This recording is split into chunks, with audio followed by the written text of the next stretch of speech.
I'm Stephanie Bollinger. This is A Little Bit of Steph, Episode 4. It's okay to not be okay. Thank you for joining me today on A Little Bit of Steph. Today I'm going to talk about something that is a little bit personal and raw so that I can hopefully help someone else understand that it's okay to not be okay, and it is not weakness to ask for help. It is strength.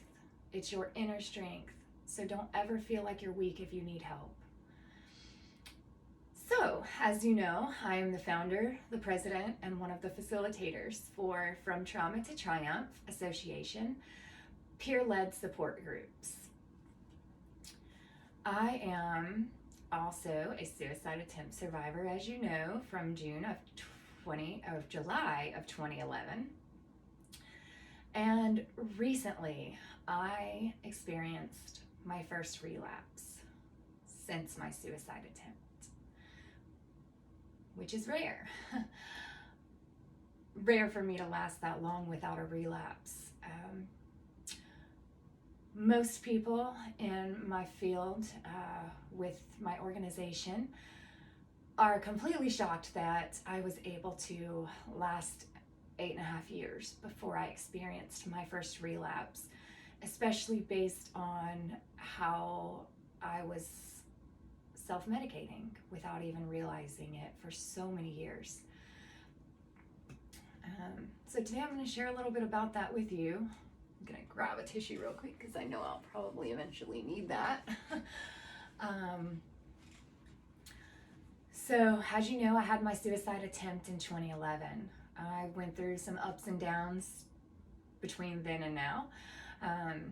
Honestly, at a really great point in life, but I guess even whenever you're at great points, when you're dealing with mental illness, there's always that chance of falling. So you have to make sure that your self-care is on point. Boundaries, another big thing. So in August of 2019, I founded my own organization for suicide prevention and mental illness awareness, or mental health awareness. And so I started my first support groups for other people like myself who battle depression, thoughts of suicide, or have attempted suicide in October of 2019. In November of 2019, I boosted that from 1 to 2 different support groups in my local community. I had a co-facilitator that was helping me at a few of my support groups between October and December, well, a couple of them. And so I had also, during this time, gone through a financial situation where I had to stop working for a temporary time due to my own health. So I wasn't able to bring in my income. So we were just living on my husband's income. My husband is an audio engineer, and this during the November, December, January, February months are his slow season. So we were living off of our savings. Therefore, I did not have the money to pay for my regular therapy. So here I am struggling, every week I'm taking on, every month I'm taking on these support groups, facilitating these support groups. I'm an empathetic person too, so I soak in everybody's pain and problems.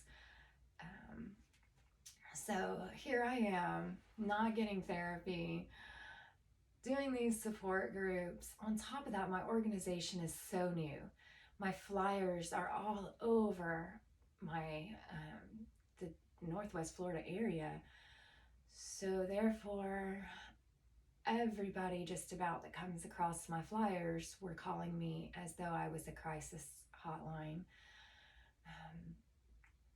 I will not talk in detail about those calls, but those calls were calls that I wasn't trained to handle. Those calls were calls that, quite frankly, scared me and concerned me for the people on the other end, because here they were reaching out for what they thought was their last hope, and they got me.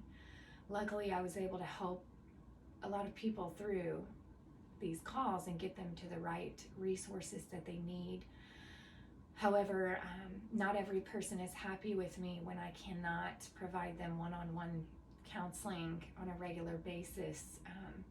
I wish I could be more for everybody, but I'm honestly helping to the extent that I am capable of doing. And so I'm going to keep pursuing that in the best way that I'm able to, and just hope that for the people I touch, I'm able to help them.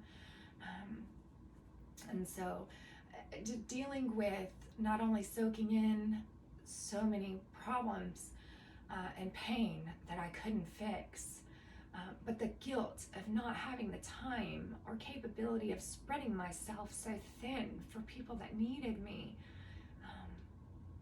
Wow, that was hard. That was really, really hard for me. So that's kind of where I was at the moment. Now to back up a little bit before I come back to the moment. Last year, in the beginning of 2019, well, actually in the end of 2018, a very dear friend and one of my mentors was diagnosed with a brain tumor. We lost her in the beginning of 2019 to that. This friend and mentor was my Sally. She's the one that helped me, that encouraged me, that I say love bullied me into learning how to share my story, to help people, to get on the dance floor and give it a try, to volunteer in the community and find things that I'm passionate about. Sally, she helped me for a lot of that, and I lost her. So all year I've been dealing with the loss of her, and it has been one of the most difficult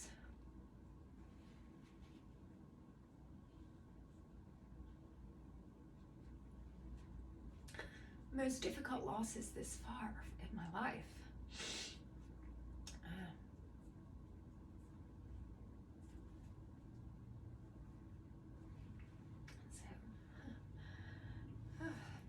So I was dealing with that. Sally was the director of development at a local organization that I just adore and respect and just love and advocate for, and anytime I have an opportunity to talk about them in the community and raise awareness for them, I do that. They're the ones that helped me learn how to live after I became blind. They taught me how to cook and clean and everything. So a big soft spot in my heart for them. And I volunteer or was volunteering in a lot of different aspects within that organization. Before Sally's diagnosis, I had been on a planning committee for their biggest event of the year every year for about 5 or 6 years. I had been trying to bring some change in based on what the guests after the event would say each year. Would try to, several different times I tried to bring in a theme. One year it worked and they did like a secret garden theme, but it really wasn't even a secret garden theme. They just implemented some flowers in the decor. So it kind of went along that same little road for so many years, but it's okay because I care about the organization and I still had fun volunteering. I was able to obtain tons of auction items and sponsorships for them throughout the years, and So all of a sudden, it came to a point where there was only a few of us on the planning committee for several years, maybe 3 or 4 of us all together, and I was by far the youngest person on the committee. So some of the ladies hit retirement age or had been in retirement age but wanted to enjoy their retirement. So I was approached and I was basically told I was going to take the chairperson position for this particular events committee, fundraising planning committee. And I said I didn't want to at first because I was so afraid that I would do a bad job. And this event for this organization is literally the main event of the year that keeps its doors open.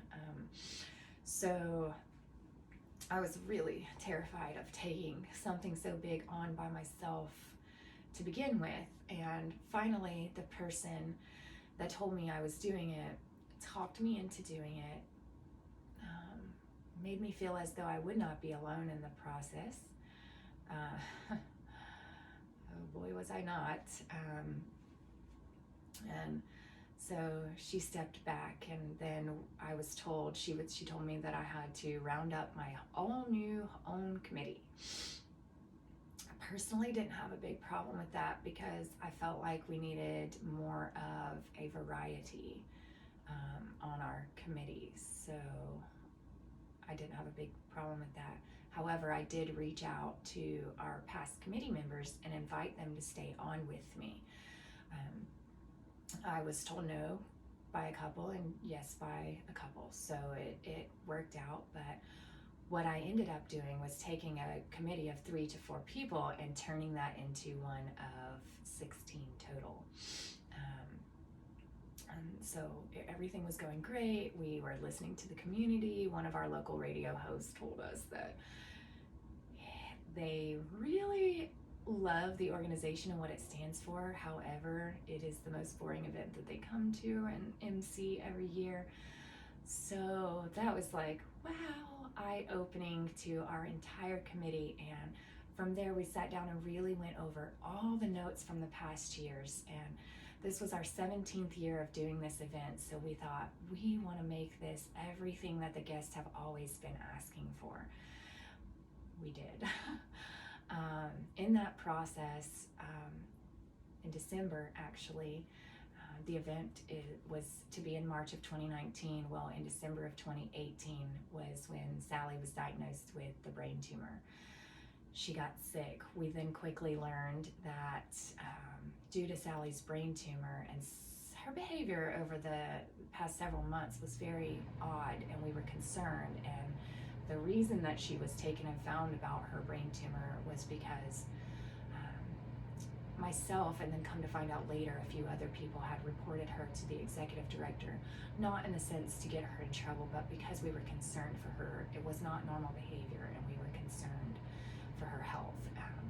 So anyways, we were able to find out about the tumor, and we found out shortly after her diagnosis that all of the sponsorships that we thought we had for that March were actually a list that she was looking at from the year before. So none of those sponsorships were in effect for our upcoming event.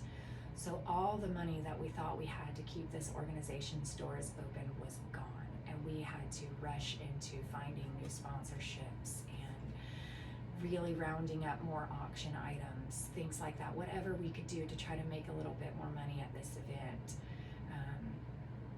And we had local stars, local celebrities as our dancers every year. So that was just another thing. Anyways, right after the diagnosis, after Christmas, the person that originally, who was one of my mentors as well, who told me I had to take over, stepped back in. She never once stepped back in and had my committee feel as though we were being helped. we felt like we were being bullied and just ransacked. We felt so disrespected. We were going to do, for example, we were going to do a part at the fundraising event that multiple other organizations in our community have started doing, where it was like a casino-based type thing for some of our auction items.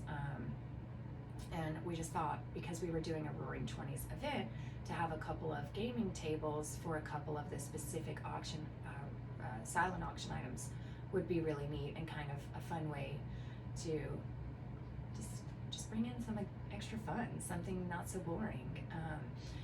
Well, she not so kindly informed us at that particular planning committee, when she found out about the gaming tables, that I will not say her exact words, but I will say that she made us feel like we were not Christians for wanting to do this. We were really put down that night at that meeting. And so that hurt badly. That was embarrassing too. Pretty much every single meeting from the point that she stepped back in to the event lasted this way, up so much so that I actually stepped down and did not go to the last few meetings because so many of my committee members came to me and tried to quit. But I begged them to stay on for the sake of the organization, and it just came to the point that I felt like if I didn't back away and stop angering her, that my entire committee was going to quit and this event was going to just fall apart. So I stepped back for the sake of the organization. In this process, one of my local celebrities, apparently unbeknownst to me, was, I guess, not liked by this person. I'm not really quite sure. But she was being attacked and on a few occasions yelled at by this person.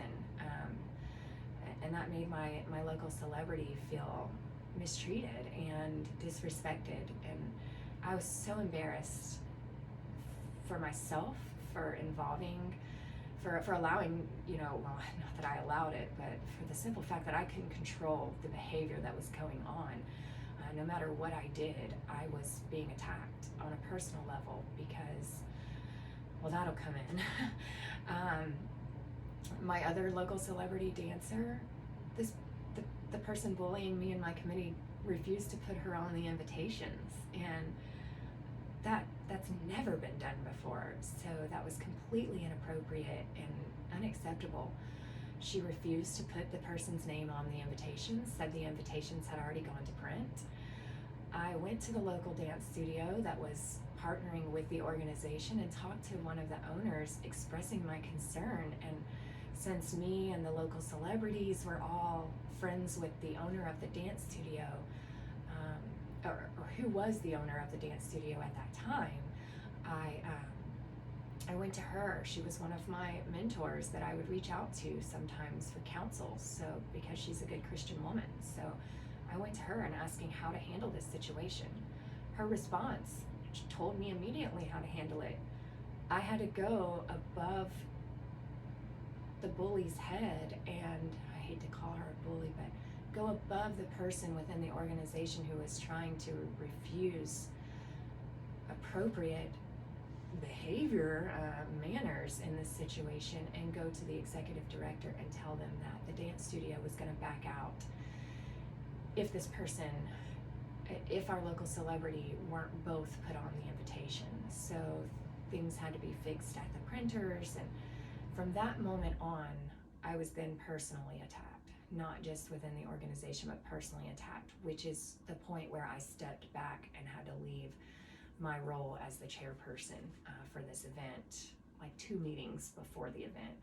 I also am one of the local celebrity dancers every year at this event. And so it's really dangerous for me to be on this dance floor if I'm under a lot of pressure, under a lot of stress. So I needed to protect myself in that sense as well.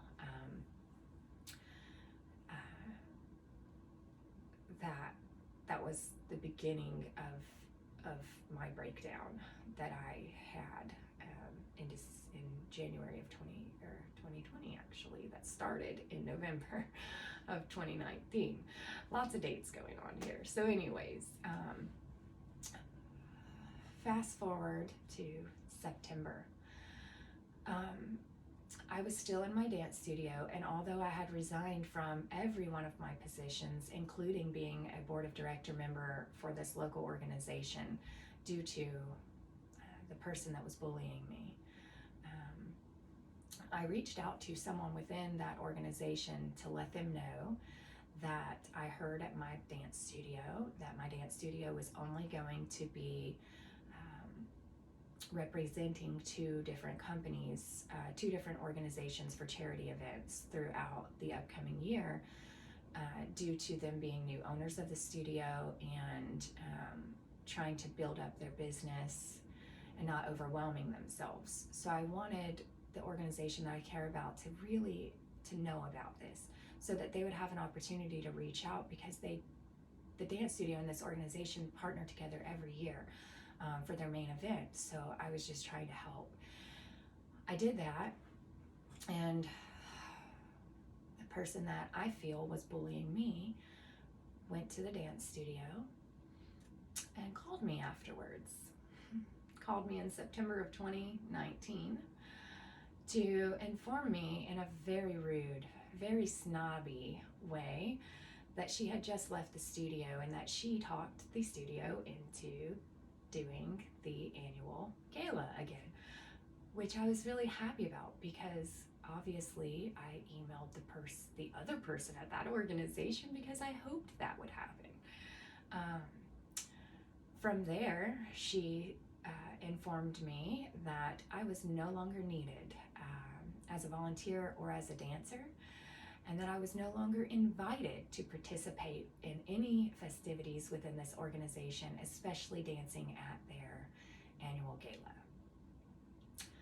I'm fighting back tears at this point, and I am trying to ask her why, and her reasons were because my social media posting, and by the looks of my phone bill, I don't have, and the amount of phone calls I'm making, I don't have the time for them anymore.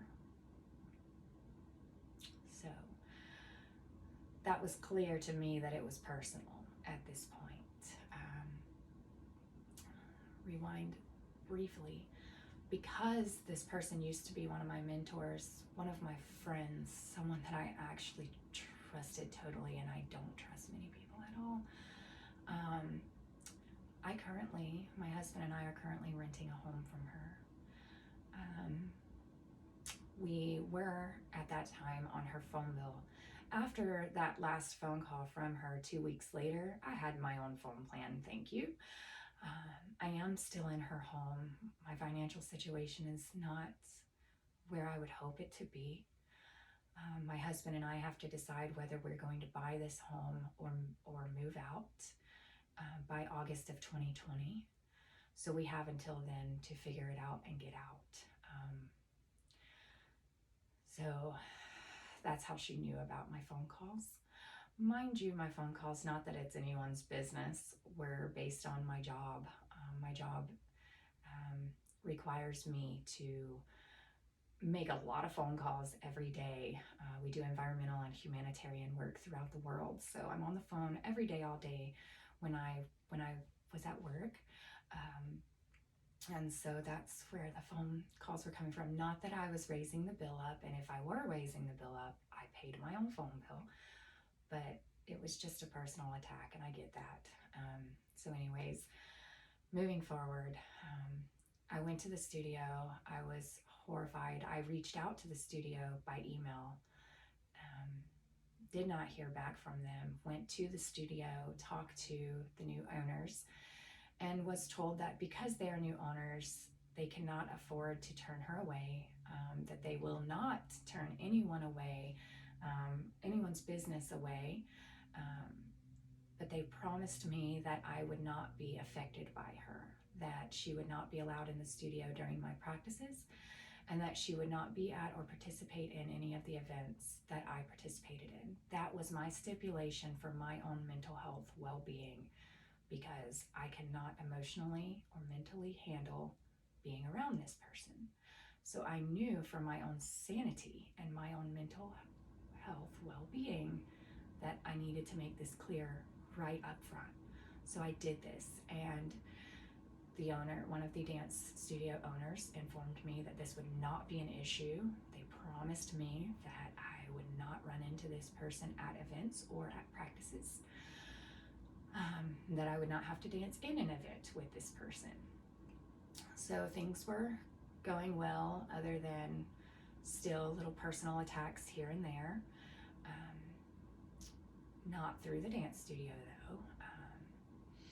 I eventually had to reach out to the executive director after that of the organization, the nonprofit organization where the person that I feel was bullying me was at.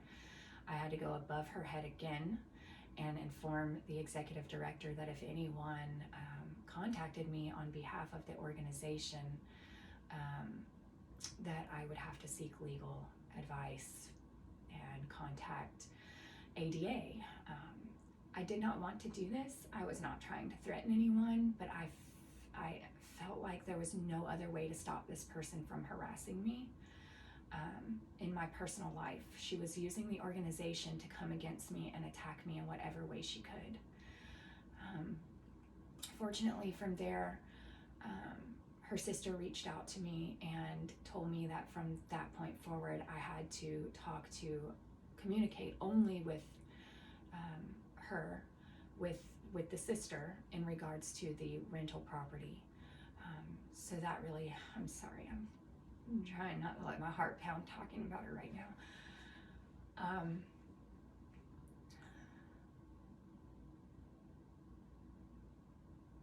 If I don't share it all, I feel like it's not helping me to share it. So I'm going to share it all with you so that I can feel like it's helping me too. But just so that you can see I'm just a real person, and we all have like all these different random things that come together and really just mess us up sometimes.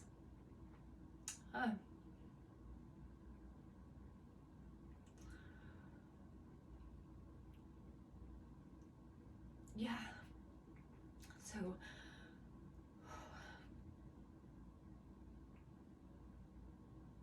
this person that hurt me like this, I loved her very much. Very, very much.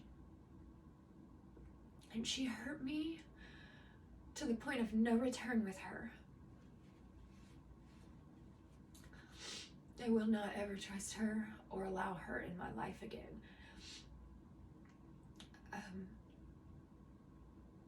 So anyways, I move forward. I inform this executive director of this.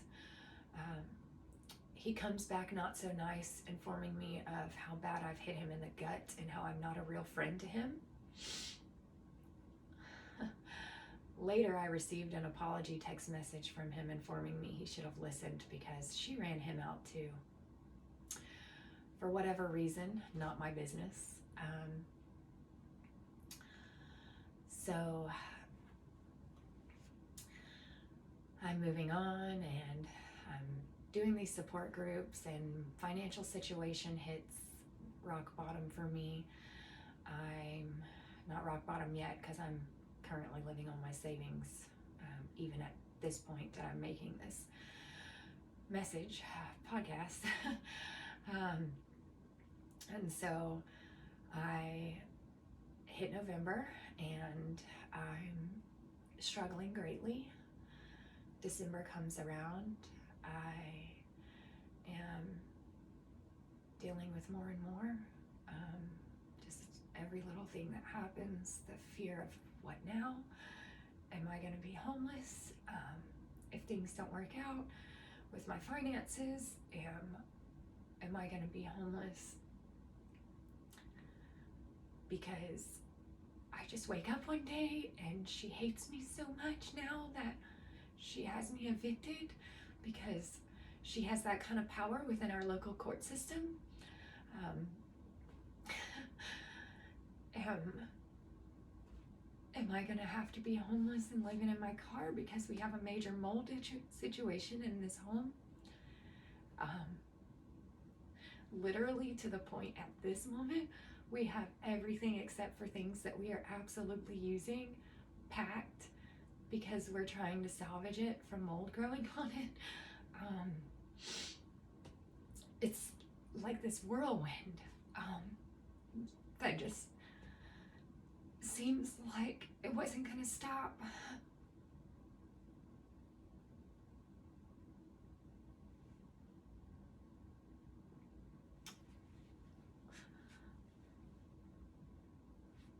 One thing that I haven't told you yet is throughout that whole year, everything that I went through, I went through marriage problems too.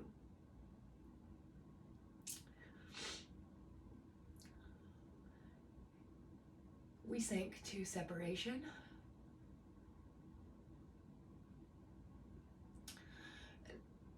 And fortunately for me, I have a wonderful, wonderful man beside me. Because when I was so depressed and was giving up on him and I, and a lot of things in my life that I cared about,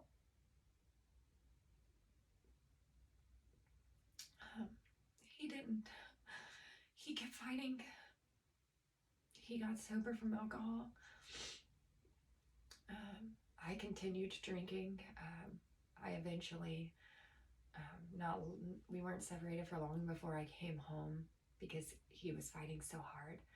We were in marriage counseling together. I started drinking less, but continued drinking.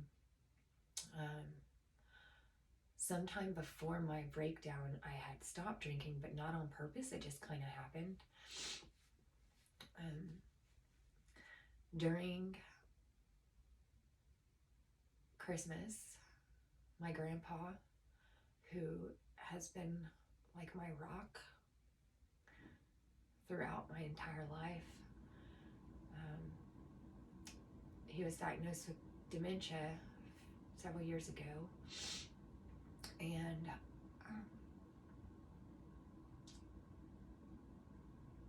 Christmas and my birthday was in November, he didn't remember me for the holidays this year, basically, and I just feel like I was dealing with a lot of loss, a lot.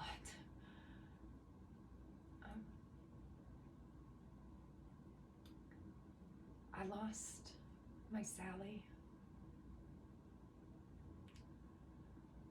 I almost lost my marriage. I was still almost losing my marriage during my breakdown. And I think I knew that, but I had no idea how to stop, how to fix it. I lost someone that I loved, that I trusted, that I cared about, so I feel like I'm mourning that person still, even though she wasn't who I thought she was. I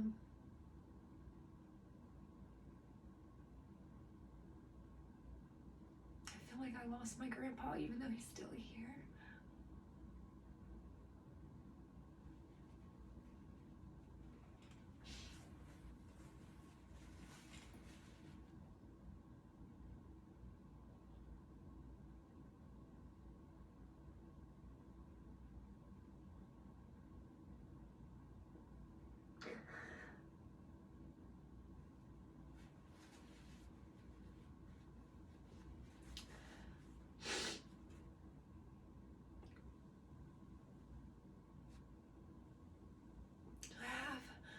Another family member that I've been close to for 8.5 years, that I love, that I appreciate, that I value, that doesn't care about me the same anymore. think she still loves me.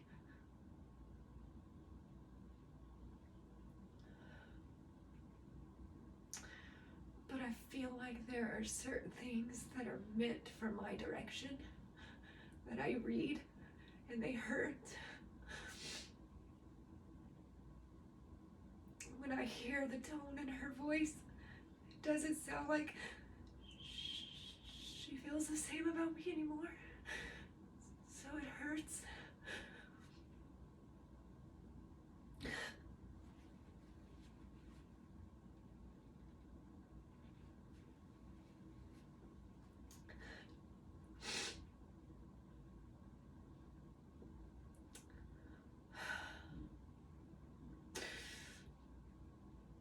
It's a lot of stuff. A lot of stuff. Just beating me down. Just piling on me. Taking my breath away.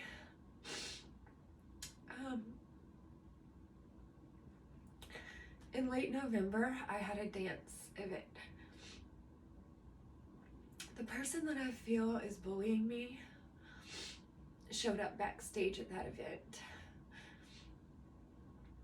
Purposely came up to me and made a scene, not being hateful to me, but being that you know, and it's so obvious that she hates you and she wants to look like the good person and make you look like crap in front of everyone kind of scene.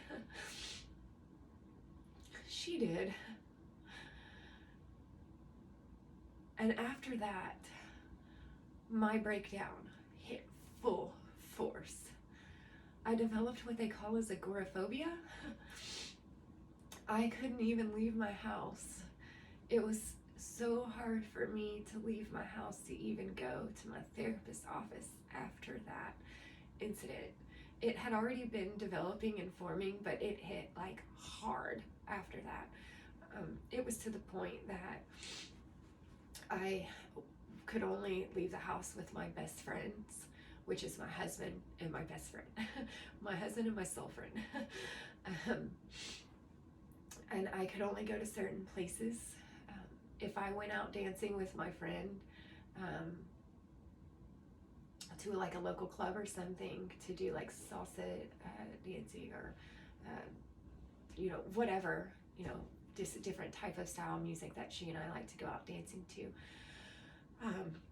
I could only last for so long and I would have to call my husband, but I was only even able to do that once. I since have not been back to the dance studio because it is under new ownership. The new owners don't feel about me the way I guess that the old owners would have. So I sent an email letting them know what was going on with me after the event, letting them know how it was affecting me emotionally and that I was working with my therapist, trying to determine if it was healthy for me to return. I didn't get a response, and to me that speaks volumes about how much I'm worth at that studio anymore. I have since had a couple of comments on Facebook posts for everyone in the world to see, stating, "Oh, we love you so much, we miss you." Where's the phone calls and text messages in that? I won't say your name, but you know who you are, and please don't call and email me at this point, because I know what I mean, and I want to be somewhere that matters, somewhere that I matter to them. And that's just kind of how I feel about it, to be honest. And if someone's pushing you around and not treating you like you deserve to be treated and not protecting you when you're in their place of business, leave them. You don't deserve that. That's unsafe and unhealthy for anyone, so don't put up with it. Protect yourself. I have to say that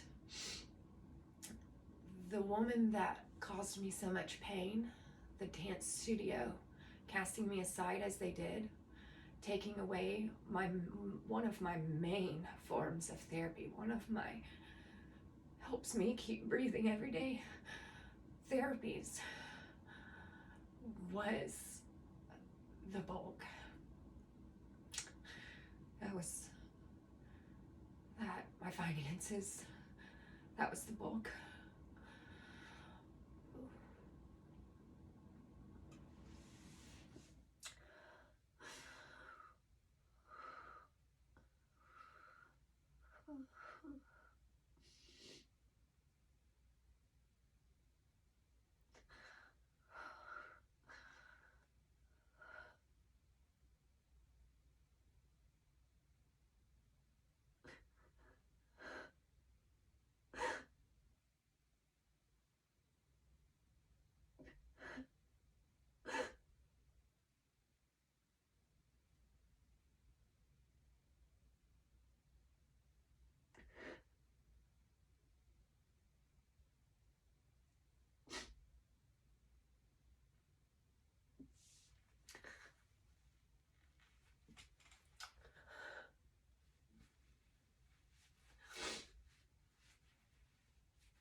On New Year's Day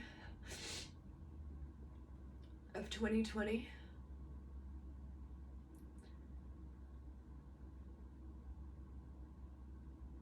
I lost my temper.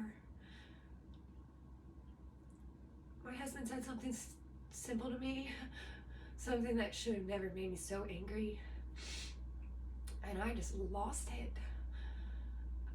I started screaming and yelling and crying and hyperventilating and slamming my pillow against my bedroom wall.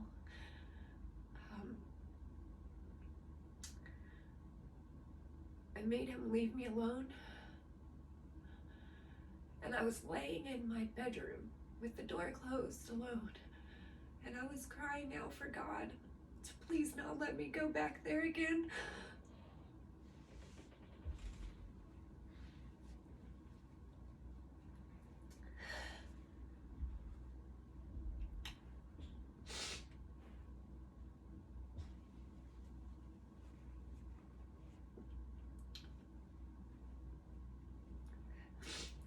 As I was laying there,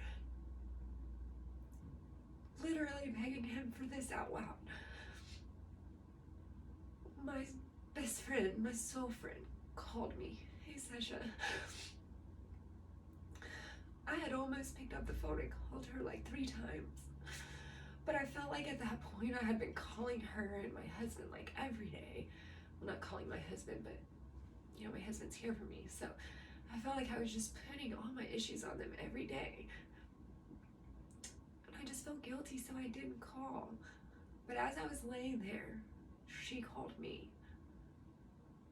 So I talked to her. She calmed me down enough. I was able to somewhat get through the rest of the night. I woke up the next day. I was back at work at this point, still dealing with a lot of financial issues. I sat at my desk to work, crying for hours, and finally picked up my phone and texted my supervisor, telling him that I was not in the state where I was healthy enough to work. Told him what was going on with me, told him that I needed to get myself some help, and I would let him know when I could return back to work. I picked up the phone at that point and called my mentor. My husband happened to walk in my office then, and he stood there with me as I called my mentor and told her I was having a breakdown. I was having a mental breakdown, and I had not had one since my suicide attempt in 2011. So I didn't know what to do. I needed help with this, and we made a game plan together. She came over, she talked to me until I was calm, and together we called a local organization called the Mobile Response Team, who did an over-the-phone evaluation and told me to have my husband bring me in to be screened. From there, I went in and checked myself into a mental health facility as an inpatient for inpatient treatment, where I was able to get emergency therapy and psychiatric help so that I could get on medication. At that point, I realized I had not drank in over a month, so I figured I needed to keep that up. Especially now that I'm on medication, drinking for me is not an option. It's something I did not realize until my breakdown that I was using to self-medicate for 8.5 years.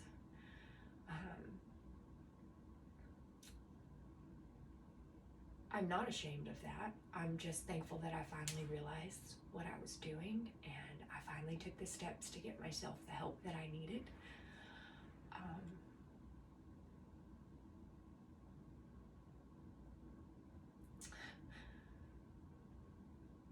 I'm proud of myself. When it first happened, I was crying and saying, I'm supposed to be the one that has it all together. No, that's not true, and I should never put that kind of weight on my shoulders, and no one should ever put that weight on themselves, no matter what you do. None of us are expected to always have it all together. That's not true. That's a lie. And if you don't have it together and you need help, it's okay to ask for help. It's okay. I haven't returned back to work. I recently was released to return back to all administrative duties from Trauma to Triumph. I am also going through staffing changes From Trauma to Triumph, and we are rebuilding it to fill it with the people that are like-minded with us. So I'm trying to grow my board of directors at this point, so I'm focusing on that. Focusing on my podcast. I've been released to do my podcast because it really does help me. I journal every day. I've been asked to share my daily journals. However, I've decided against that, but I will be sharing some of my writing. I'm going to write some, I guess I'll share some of my journaling to an extent. So that'll be coming soon on the website. Of course, I'm allowed to do anything like that that's therapeutic to me. I have been released to supportive role within my support group role as a facilitator. And I will be back on full status for that any day now. I will be back released to return for work soon as well. I am on medication. I will tell you that I won't talk about the specific medication that I'm on every day because I don't want to sway anyone's decision. So I urge you to do your own research as far as medications are concerned. In regards to whether it's good or bad for you as well. But for me personally, I can say that that's been a huge part of my recovery.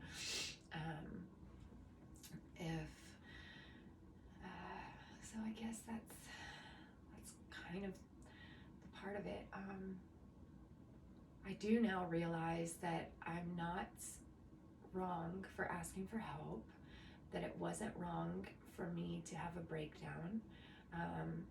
To be honest, with everything I had piled on me, with the people that have been causing me regular pain, with the loss of not only my talk therapy, but my dance therapy, I was bound to have a breakdown at some point. I mean, eventually I was bound to have a breakdown with self-medicating by using alcohol. So it was just, honestly a surprise that it waited 8.5 years before it happened. So do yourself a favor and don't wait that long to make sure that all your I's are dotted and T's are crossed. Take whatever steps you need, whatever steps are necessary to get yourself help. Um, and I guess like the one thing that I can just assure you on is it's not weak. It is not weak to ask for help. It's not. I feel stronger today than I ever have in my life, ever. My marriage is blossoming daily. I'll probably get this one. We've been in one little disagreement-ish type argument since my breakdown, and even he admitted that wasn't my fault. So, which is rare because I'm so stubborn, hard-headed, and aggressive, emotionally aggressive before I was on medication that I was the cause of most of our issues. So it feels good to be able to say that. From Trauma to Triumph is just blossoming and blooming in our community. And what I'm most proud of with that is that the peers that we're working with are learning to help themselves. They are reaching out and telling me like, hey, this happened to me, but I handled it like this, so, and it helped, so thank you. Like, it feels really good to be able to get that kind of positive feedback. Another thing I'm extremely proud of are the people in my local community, because I am being received with open arms for the most part. So thank you to my Northwest Florida, especially my Pensacola community, for that. You go. So proud of all of you, to my peers in the community that are stepping up and using their pain to help other people. I could not be more proud of all of you. And again, just keep working hard for what you feel is best in your heart. Don't let people run over you. Don't let people bully you. And if someone's not right or healthy for your life, take them out of your life. Remove them from your life and focus on those around you who are like-minded, who are positive, uplifting, and encouraging. And remember what I've told you before. Show me your friends and I'll show you your future.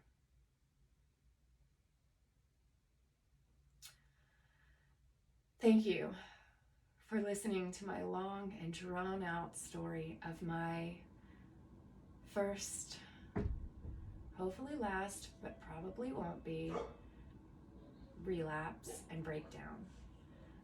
Just because you don't feel suicidal doesn't mean you're not in a relapse. I wasn't feeling suicidal, but I knew I needed to get the help. So get the help if you need the help. I care about you, and you are enough.